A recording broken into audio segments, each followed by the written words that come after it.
This guy is so hilarious, but he's telling the whole truth, nothing but the truth. Take a listen. Hello, let's talk about the war between Russia and Ukraine. Now listen, I'm not here to pick sides or to say who is wrong or who is right. I think to some extent it's none of my business. Because I'm in Africa. You get it? Yeah, I know it's not a laughing matter. You see, my main concern is if African leaders or Africa at large is learning something from this war between Russia and Ukraine. I hope you get what I'm saying. Please stick with me. Stick with me. Let me tell you something.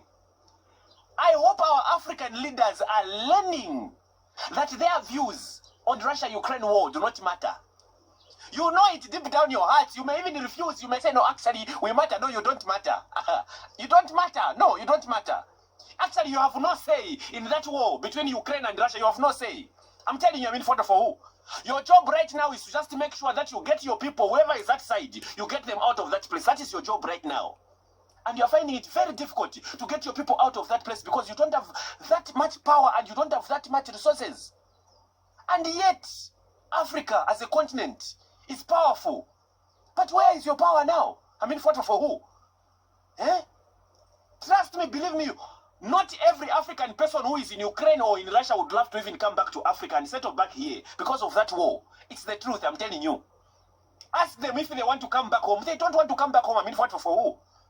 You know why? It's because as African leaders, we have not made our continent a place that a person can really enjoy to be in. I'm telling you, I mean, for who? People feel in Africa, no one can succeed. You only have to succeed when you're out there. In your own continent, you can't succeed. That's what most Africans feel. For an African to make it, they have to travel out there. Do you know that in Africa, it's an achievement for an African person to travel out, to go and live in the States, in Europe, in Australia, wherever they go, as long as it's out of Africa? Do you know that it's an achievement? Even when you're going to do nonsense out there, people will consider you, he has traveled out. That's an achievement. That's how sad it has become for us Africans. I'm telling you. It's very sad for Africans. Because over a decade now, none of them has thought of making Africa a more comfortable place for an African to live in. It's the truth, whether you like it or not. And you know what I'm saying is the truth. Let me even give you this task, African leaders. How much do you invest in technology in your country?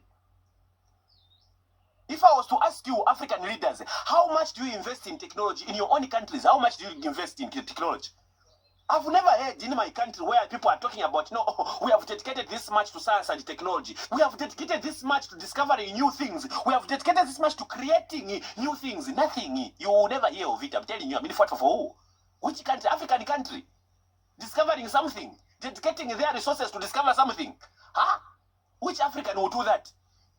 Coronavirus broke out. I don't know what's happening now. No one is even talking about it. I don't know if it has disappeared. But anyway, coronavirus broke out. It exposed Africa to the... I'm telling you.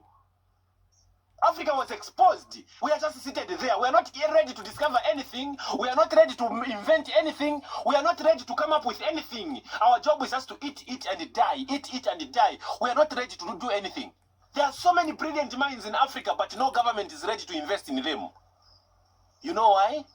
Because we are used to asking people, can you give us some? We are asking for. We are asking for, can you lend us? We are going to pay back. That is our job as Africans. How much have you invested in trading amongst yourselves as Africans? We trade less than 15%. The whole Africa, we trade amongst ourselves less than 15%. The rest would rather trade with others out of the continent. Full of resources around them. They will have resources around them. But they will still complain and say, no, Russia and Ukraine were fighting. That is going to be an excuse. It will be a song. You will hear it very soon. If not, some of you are already hearing it. How sad for you. I know it's not funny. My laughter sometimes just comes on and off. I don't know why. But it is what it is. The whole continent of Africa, the whole of it, they will blame it on Russia and Ukraine. On their own, they can't survive, no. As Africans, we have not... Up to now, we are still blaming people, not because of slavery, not because people are stealing resources. Are they stealing now? Your job is to complain, no, they are stealing. No one is stealing, my dear. You are allowing them to take and not bring back anymore or much. Yes, you know what I'm talking about. African leaders, I hope you are paying attention to this war. Imagine the whole African leaders, they should start complaining about the economy going bad. They start being worried about the economy going bad because some country somewhere or some continent somewhere is fighting. What about you as a continent? Why are you not self-sustaining yourselves? We have oil, we have all these minerals, oil, nickel, whatever, gold, everything is in Africa. But we are still dependent on some continent. We are still dependent on some country. We are still dependent on some people. African leaders. For how long? Can you make your continent comfortable for your own people so that they don't crave to move out, so that traveling out is not an achievement? African leaders, I hope this war between Russia and Ukraine is teaching you something, African leaders. Right now, some of you are even losing sleep over a war that is very far from you. You are losing sleep because you know you are dependent on them. Imagine you are living in a home, your own home. Your neighbor is fighting and you are worried if you are going to eat in your own home. Just imagine that. Let it sink in your heads. Let it sink. Some of you African leaders right now, you are scared. You can't make your own decisions. You are influenced to make a decision. We know you. Be ashamed. Yeah, I'm laughing as if it's funny. It's not funny, no. I'm sad as an African. Some of you can't make a wise decision to even just talk against the war. You can't say anything against the war because you know the moment you do, you are going to suffer. African leaders, what are you doing to make your continent comfortable for your people? Now listen, I'm not wishing war upon any continent. No, I'm not wishing that. It's the worst thing a continent or a country can go through, war. It's the worst. And it's a very sad thing. All I'm saying is that as Africans, the fact that us, we have no say in this matter, we should learn something as African leaders.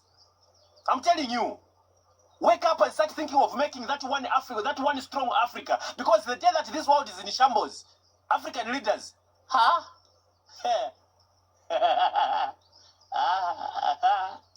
Uleni. Life is hard, I'm telling you. It's the truth. You don't like to hear it, but I'm telling you. I want what's good for Africa. I want my children's or whoever's children's to enjoy this place. Some clever chap went and divided this African continent into so many countries. So many borders put across you. You can't even cross to another country, to your own brothers. You can't cross to go and say hi to your own brothers. You need to carry some papers. You need to go through some check-in. Your own African brothers, you can't visit them easily. You know why? Some clever chap said if these people became united, they will be very strong. They know. This is the only continent with so many currencies. You kwacha, SSD, dollar, what do you know, shilling, whatever. They have made all those things. It's not an African doing by having all those things. It's not an African doing, no. African leaders, what are you doing about your continent to make it a superpower? What are you doing? That should challenge you as a human being. Should sit down and think and say, what are we doing to make our continent great? As Africans, I'm telling you. There's so much rubbish that we tolerate as Africans. I'm telling you. That is the truth. It will hurt. But you know deep down your heart that it is true. You even be saying, he's just talking. He doesn't understand how this world works. Yes, it's because you have chosen to be at the bottom. As long as we have these borderlines, we will never be a superpower in Africa. I'm telling you. You know it deep down your hearts.